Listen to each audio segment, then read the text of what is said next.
let's talk overall about the team. We'll get to Brock separately. We'll keep him separate.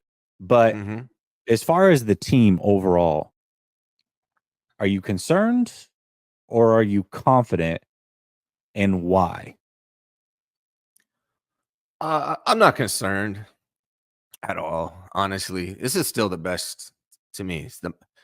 Maybe the Eagles, maybe the Dolphins have offensively, they have better weapons. Maybe the Eagles overall, I don't know, but this is a top 2 or 3 team, if not the best team in the NFL when it comes to a roster.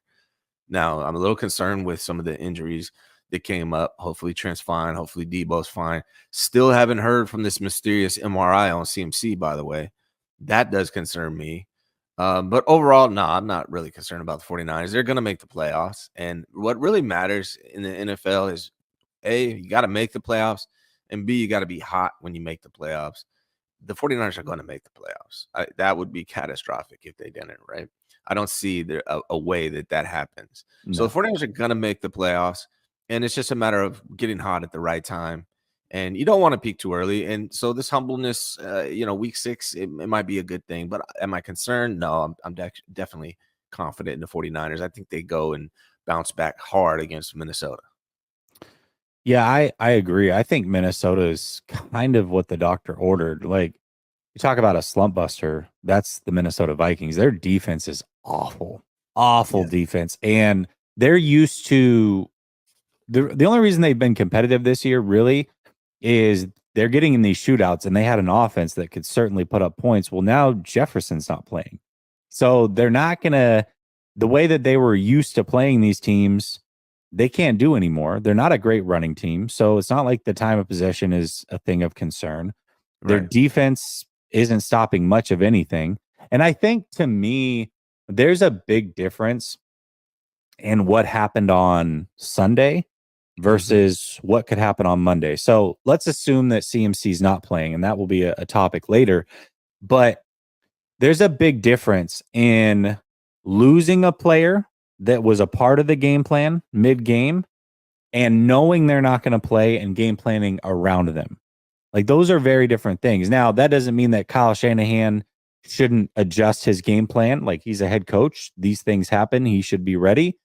But just as a whole, the team, you only have a certain amount of practice reps throughout the week and a certain amount of preparation that can be made. And so if a player that is a huge part of your game plan goes out, now somebody else has to come in. They don't have the same skill set. You have to make adjustments.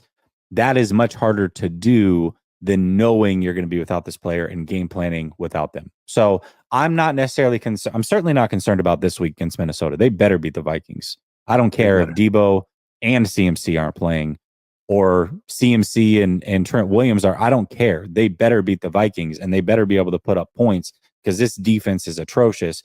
You have a week to game plan, over a week to game plan. So I'm not concerned about Minnesota. Really, the only concern is the injuries, which you talked about. But also, none of these are long-term injuries that we know of. Assuming CMC, I mean, who knows what's going on there. I would think worst case scenario, he goes on IR, which wouldn't be ideal, but we're talking 4 missed weeks. I would expect that everybody for the long run of this season is going to be there. And most likely 2 of the 3 are going to play this Monday. CMC will probably miss, would be my guess right now. So I'm not overly even concerned about the injuries. Yeah, and I'm a little surprised by our guy, what is it, Giants Niner fan in here, says he's concerned about the defense. Yeah, man, I would not be worried about this defense. So right now, the 49ers are 10th in passing yards given up, 6th in rushing yards given up, but they're number 1 in interceptions, and they're number 1 in points allowed. So they're not allowing people to score points. The number 1 in the NFL. I mean, the defense is the least of your worries. When we're talking about concerns, it would be from an offensive standpoint. But honestly, I don't really have many concerns. As long as these guys are healthy, I think they're going to bounce back. That Browns defense is historically good.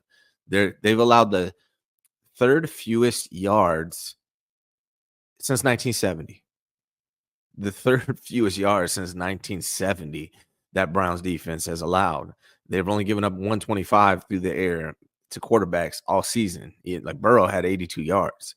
So this was a really tough matchup. the 49ers are going to bounce back. The Vikings defense is buns. They're going to be okay on Monday night.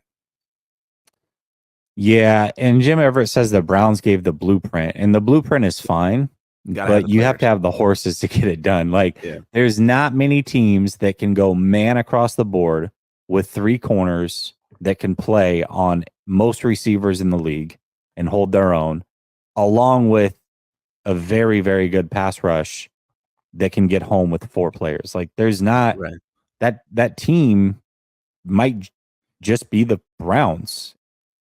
And that's it. Like, that's end of conversation. The only team in the league that can possibly do that game in and game out. Yeah. That is the one team, and that's who they play. So they gave a blueprint, but who else can execute that? Step 1 on the blueprint is get those players. So you got to do that first, which you're not going to be able to do. Yeah, not this year, anyways. It does concern me with the Eagles, though. I will be honest that the Eagles defense kind of similar to the Browns. I mean, they're not on the level. Obviously, the Browns are better, but it did. I think it might have helped out the Eagles a little bit to see how the Browns approach the 49ers. I actually think the team that I thought would give the 49ers the most problems defensively was the Seattle Seahawks, and I think they absolutely can run with that blueprint. They've got the corners, they've got the safeties, so the secondary's locked in tight. Now, they don't have necessarily the pass rush, which can make things harder, but when you're just talking about pure coverage skills, they've got that. I mean, they've got everything across the board that can cover the 49ers player for player. So that's one team that I think might be able to execute, although in order for them to execute, they might have to send a 5th rusher, which then really puts pressure on that secondary to be perfect. So, maybe not to the level of the Browns, but I could see them being able to execute a big chunk of that game plan for sure. Yeah, and Brock's shown to be fine against when you bring a 5th man. When it's when you're rushing 4 and then you got aggressive man coverage. That's when he struggles so far. Yeah, most certainly. Real talk, absolutely.